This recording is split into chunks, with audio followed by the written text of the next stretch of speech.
बिस्मिल्लाहिर्रहमानिर्रहीम, अस्सलाम वालेकुम। इससे प्रीवियस वीडियो में हमने अंडरस्टैंड किया था कि रीअपॉर्शनमेंट क्या होती है। और रीअपॉर्शनमेंट में सबसे पहले हम सर्विस डिपार्टमेंट, अगर सिर्फ और सिर्फ प्रोडक्शन डिपार्टमेंट को सर्विस दे रहा हो तो फिर उसको रीअपॉर्शनमेंट करते हैं। ये काम कैसे किया जाता है ये ज़रा हम अंडरस्टैंड करते हैं। इस स्टेप को करने के लिए ज़रूरी है कि आपके पास हर डिपार्टमेंट की पहले कॉस्ट अलग-अलग आपने फाइंड आउट कर ली हो। ठीक है जी।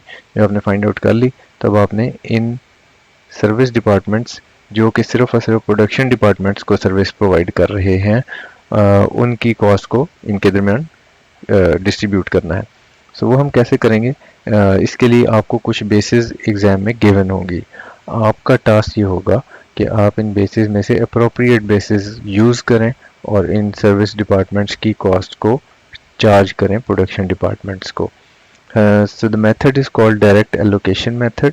और डायरेक्ट एलोकेशन मेथड में आप करेंगे ये कि जैसे मेंटेनेंस डिपार्टमेंट है सबसे पहले। ये मेंटेनेंस डिपार्टमेंट है। This is the maintenance department. और मेंटेनेंस डिपार्टमेंट किसको सर्विस प्रोवाइड कर रहा है? सिर्फ प्रोडक्शन डिपार्टमेंट्स को। तो क्या मैं मशीन आवर्स की बेस पे एलोकेशन बनाऊंगा तो ठीक होगी या एम्प्लॉयज़ की बेस पे बनाऊंगा? ये चॉइस इतनी मुश्किल नहीं होती।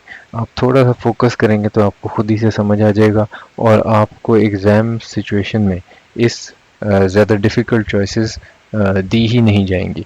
यानी बहुत one of the obvious choices आपको दी जाएगी और आपको सिंपली उसमें से चूज़ करना है। जैसे अब आपको ये पता है कि मेंटेनेंस अगर डिपार्टमेंट कर रहा है तो डेफिनेटली मशीन आवर्स की बेस पे जो जो मशीन ज़्यादा चल रही है उसी को ज़्यादा मेंटेनेंस की ज़रूरत पड़ेगी। तो मशीन आवर्स की बेस पे इसकी कॉस्ट एलोकेट करना ज़्यादा बेहतर होगा बनिस्बत नंबर ऑफ़ एम्प्लॉयज़ के। हम क्या करेंगे?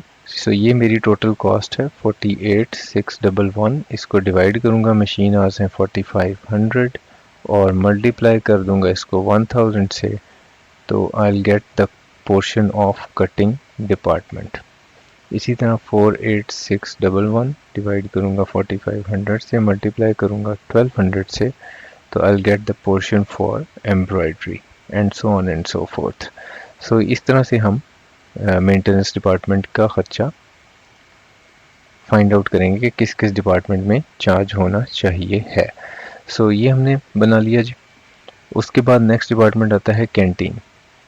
अब जब आप ये एलोकेशन बना चुके होंगे तो आप देखोगे कि इसका जब आप टोटल करें, अगर आप इसका टोटल करें तो वो यही बनेगा। तो इसका मतलब ये 48,611 48,611 has been distributed among these production departments. इस डिस्ट्रीब्यूशन को क्या बोलते हैं? This is called reapportionment. ठीक हो गया जी। ये आपने रीअपॉर्शनमेंट कर दिया। अब इसको रीअपॉर्शन करना है तो उसके लिए अगेन क्या करेंगे? कैंटीन का जो खर्च है वो क्या मशीन आवर्स पे ज़्यादा डिपेंडेंट होगा या एम्प्लॉयज़ पे? डेफिनेटली एम्प्लॉयज़ पे। जितने ज़्यादा एम्प्लॉयज़ जिस डिपार्टमेंट के आएंगे, ज़ाहिर है आप उस इसका मतलब ये कैंटीन डिपार्टमेंट उस डिपार्टमेंट को ज़्यादा सर्व कर रहा है। तो अब कैंटीन डिपार्टमेंट का जो खर्च है उसको क्या करोगे आप? 81,695। दिस इज द खर्चा ऑफ कैंटीन डिपार्टमेंट। डिवाइड कर दो इसको नंबर ऑफ एम्प्लॉयज से, which is 5000 and multiply it with 1220। You will get the answer for cutting department कि कटिंग डिपार्टमेंट के लिए कितना खर्चा हुआ। इसी तरह 81,695 divide by 5000 which is the total employees, multiply it with 1158, so you will get the portion for embroidery department and so on and so forth. इस तरह से आप इस खर्चे को डिस्ट्रीब्यूट कर सकते हो on basis of number of employees. हम ये कर देते हैं जी। जब आपने ये कैलकुलेशन बना ली, you get to this. Total इसका अगेन वही बनेगा जो टोटल खर्चा है। And third one is clinic. तो क्लिनिक को भी हम नंबर ऑफ एम्प्लॉयज़ की बेस पे इसकी डिस्ट्रीब्यूशन बना देते हैं। ये हमने रीअपॉर्शनमेंट कर दी और अब हमारे जितने भी सर्विस डिपार्टमेंट्स थे उनकी कॉस्ट, अगर अब मैं दोबारा से एक टोटल बनाऊं तो डेफिनेटली यहाँ पे ज़ीरो आंसर आएगा। I just make a total और प्रोडक्शन डिपार्टमेंट के पास अब वो कॉस्ट आ चुकी है कि अब इस कॉस्ट के अंदर इनकी अपनी कॉस्ट भी शामिल है और जो सर्विस डिपार्टमेंट ने इनको सर्विसेज दी वो भी शामिल है। सो अब अगर मैं इसको डिवाइड कर दूंगा यूनिट्स ऑफ आउटपुट से, क्योंकि आउटपुट मुझे पता है कटिंग डिपार्टमेंट की कितनी है, तो फिर मैं per unit cost find out कर सकूंगा। Okay, so this was the first situation कि जहाँ पे सर्विस डिपार्टमेंट सिर्फ और सिर्फ प्रोडक्शन डिपार्टमेंट को सर्विसेज दे रहे हैं।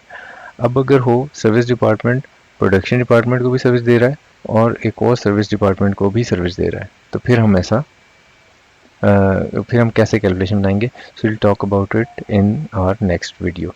यहाँ तक अगर आपका कोई सवाल हो तो I will be happy to answer it. Thank you very much, take care.